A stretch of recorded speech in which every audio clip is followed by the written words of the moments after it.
Well, hello everybody. This is Ken and Stephanie from Winans Investments, and we hope that so far with this very strange summer, you're finding some good weather and trying to enjoy yourself. Obviously, this is just slightly past the mid-year point. We wanted to catch up with you because obviously there's been a lot of changes going on within our documentation and certainly with what's going on here at the company. So we thought we would go over a couple of things. First and foremost, the new reports.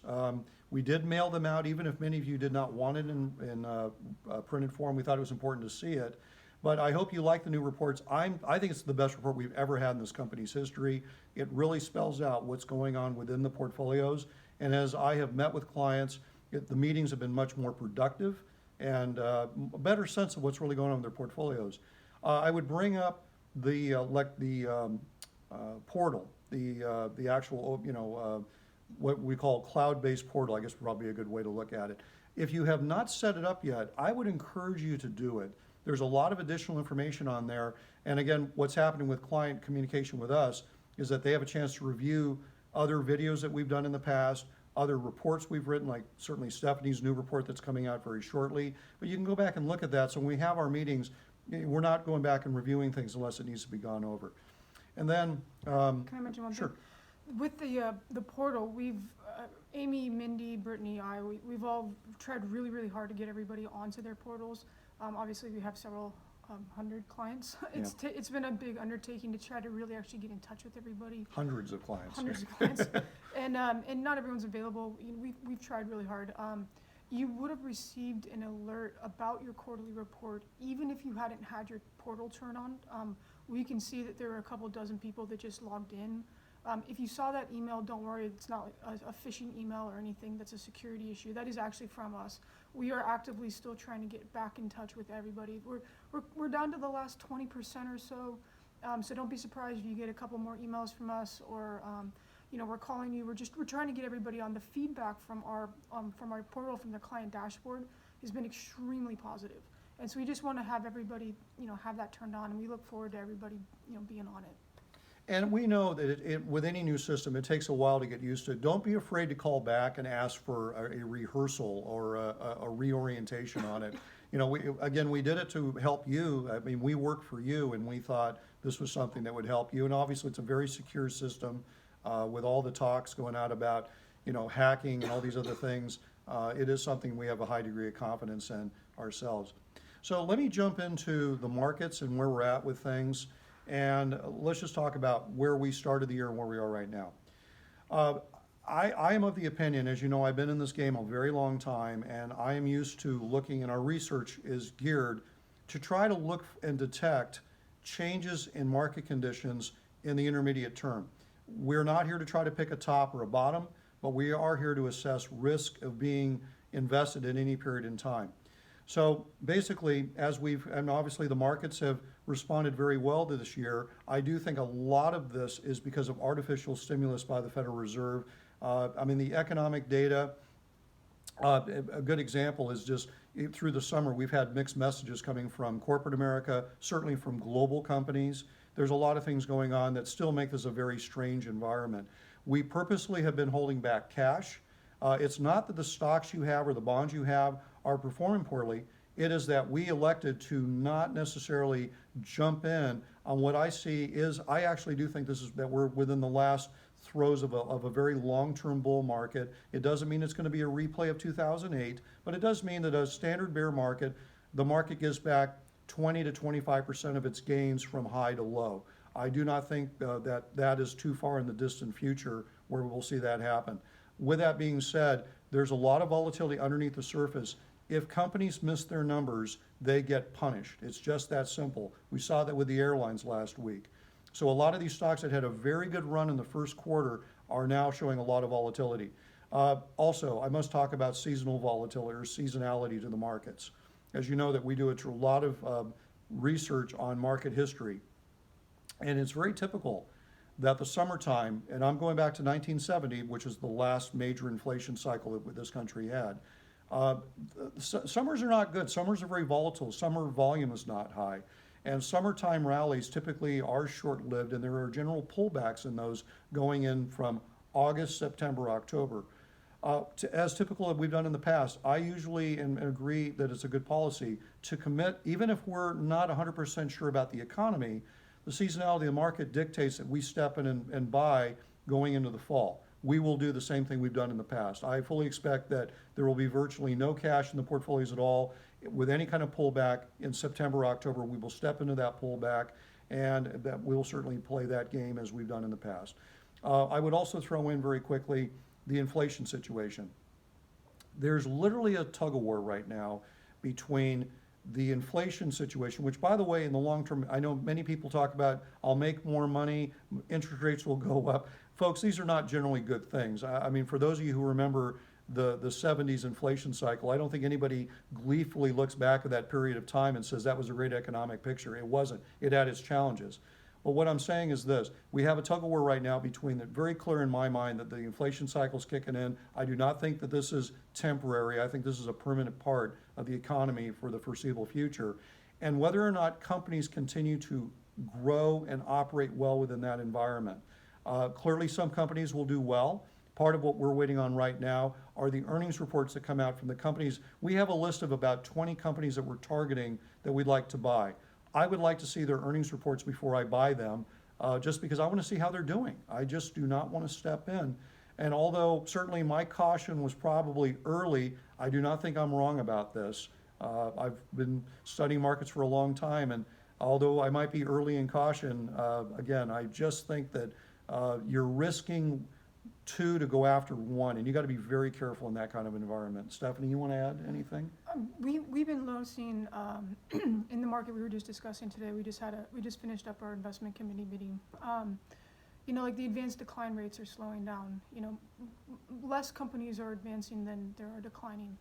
We notice lower volume on new highs, things like that. Lower new highs than before.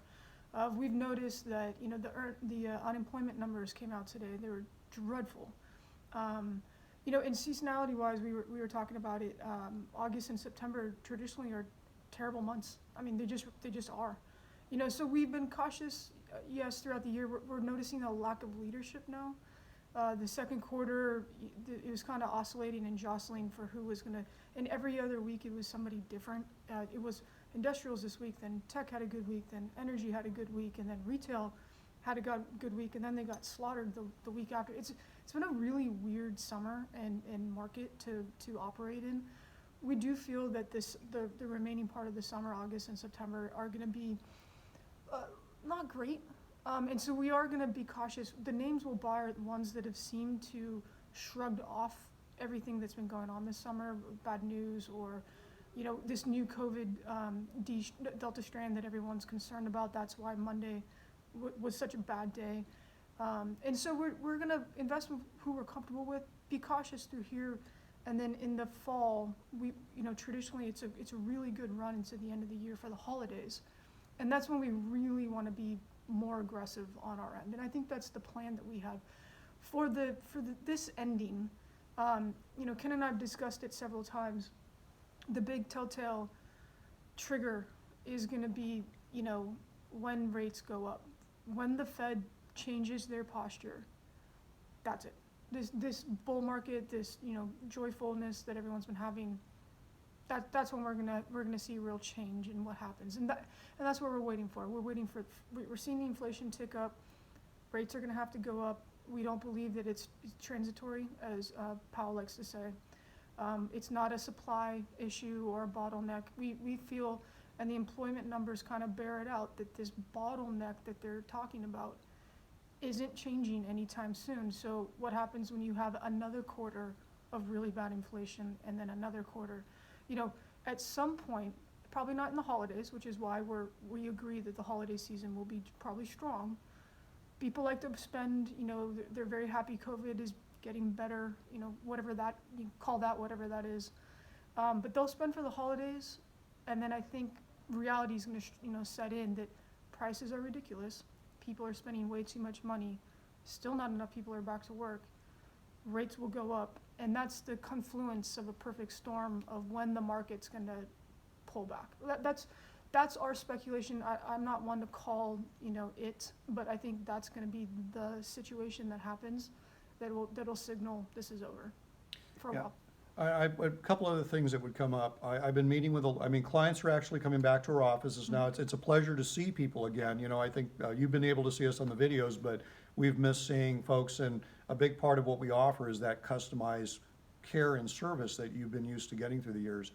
A couple of things that have come up. People who have blended or income portfolios. I've been getting a lot of questions that I hear that bonds do bad during inflation periods. The other part of that question would be what kind of bonds? Certainly, if anybody who has bonds that are coming due in 20 and 30 years, I would highly advise you, or if you have any of your money that's tied up that way, I would highly advise you to rethink that.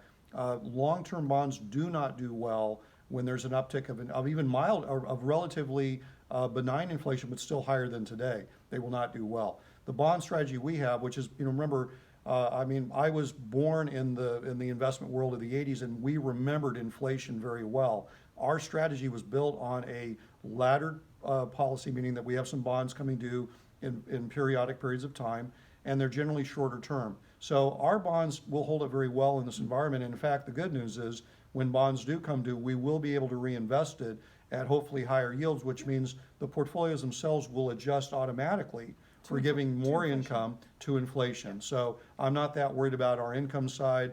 And right now people are very happy with the yields we're getting with shorter risk. But I do want to say one other quick things about commodities. You've noticed, and we keep bringing up, we have been adding and continue to add commodity exchange traded funds to the bulk of our growth portfolios. We are so committed to that. Now, again, they can be very volatile. There's days when they will fall, almost, shall we say, more than people are used to.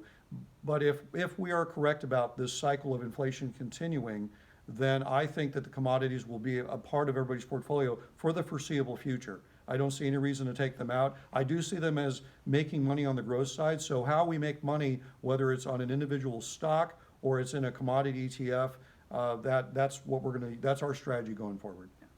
I was going to touch on the bonds real quick. The first half of this year, the bonds are really hard to keep. Companies kind of see the writing on the wall that the rates are going to go up, so they've been essentially refinancing. They call their bonds back and then they issue a new bond at a lower rate and lock that in. So, any new bond coming to the market has been at a lower yield, and any high yielding bond out there, 6-7%, most have been getting called. And I've had a really hard time keeping paper on the book, but it's finally stopping. I've seen, I think, one in the last month, which is great. I've seen dozens already this year. So finally, I think the portfolios on the bond side is kind of stabilizing, and I can predict how much I'm going to need to buy and when. I am still finding paper. It's just taking more work, but I'm working with our broker dealer all the time, and we're finding what we need. We have had some asset allocation changes where people have decided they want to be a little bit more conservative. They see, again, the writing on the wall, and so I'm having more money coming in for paper, and that's just taking time, but we're getting where we need to go, and I think the bonds are going to be just fine now and a lot more stable for the rest of the year, which is good. Absolutely. Yeah. A couple other quick things I wanted just to bring up. We have tried to take this time, this crisis or this very odd, surreal work environment, and try to improve our systems, as you've seen with your reports. Underneath that is, Stephanie and I have beefed up our trading capabilities. So where I do see the markets getting challenging, I feel that with our increased trading capabilities within buying individual investments, we're in better shape now than we've been at any time that I can recall as far as technology goes. So we're continuously trying to make things better and to improve things. And, we're, just so you all know, we're comfortable with this environment. The inflation picture can be very scary. I've been trying to convey to people I meet them face to face, look, our job is not to constantly give you a rosy picture on everything. Our job is to tell you that we know how to defend the portfolios in a bad time and take advantage of opportunities when the opportunities are a good winning percentage. Our job is not to overtrade. Our job is not to try to get in there and micro-time the markets.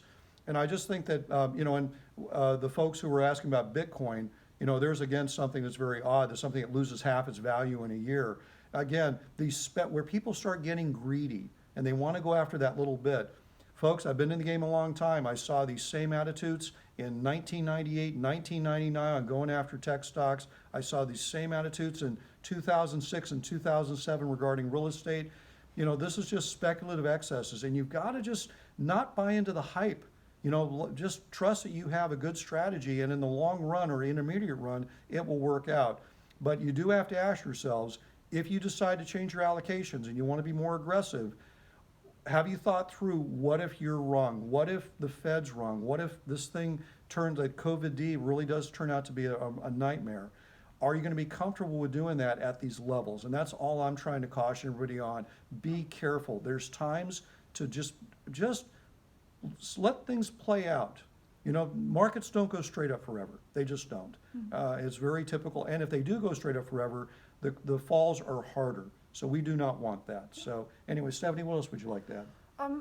Actually, some good news between Ken and I didn't tell him I was going to talk about this, and it popped in my head. Figured we should. But as you guys know, I've been with the firm for about a year and a half.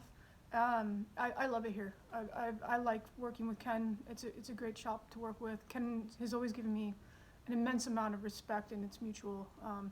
I really enjoy working with him and working with the company. And I really like the direction we're going, and I believe in it 100%. And the best thing about working with Ken is that he's always given me a voice from day one being here. And in our industry, that's actually not normal. That glass ceiling's a real thing. Being in a big giant corporation isn't all that it's chalked up to be. And so I've made it very clear to Ken how happy I'm here. And even though he's always given me a seat at the table, we've made it official. And he's let me become a junior partner. So She's actually managing director. Thank you. So, yeah, so she's, you know, there's always going to be somebody here, and as we're, you know, certainly if I'm out on the road, she's here monitoring things, she's on the road, I'm here monitoring. So there's always people here, monitoring what's going on a daily basis, and that's all good. And not to mention the rest of the team is doing an outstanding job as well. And final thing. I know we've talked to all of you about the upcoming merger with custodians, TD Ameritrade and Schwab. We've talked to many of you about this. There might still be some questions about it. The TD Schwab merger has been, they are bringing everything together. It's no doubt. And actually, it's not even a merger. Schwab bought TD Ameritrade. So with that being said, the good news is that it looks like they've delayed the final implementation of that for mid next year, late next year. But with that being said, we're still reviewing our options here, and we've talked to many of you about who we're talking to and considering, and we're going to continue to do that. We want to give you a choice in custodians. And in my opinion, it's worth reviewing who's out there and who's offering the best capabilities. From our perspective, we want that if the world turns suddenly negative again, we need to know that the trading capabilities of those custodians are in ship shape, and we can move ahead and implement a defensive game plan. I don't want to be dealing with chaos on the other end when we're right and we're trying to execute things and they ball it up. We just don't want to deal with that. So anyway, if you have any other questions on that, please let us know. Please come and visit us, those of you who are in the area, or please, we'd love to see you face to face or call when you need meetings. And as I said, let's see how the rest of the year shapes up, and we'll just take it from there. But it's a pleasure talking to you. Yeah, we'll do another video after earnings season, and we'll touch base, let you know how it goes, okay? Yeah. Take care, guys. Bye-bye, everybody.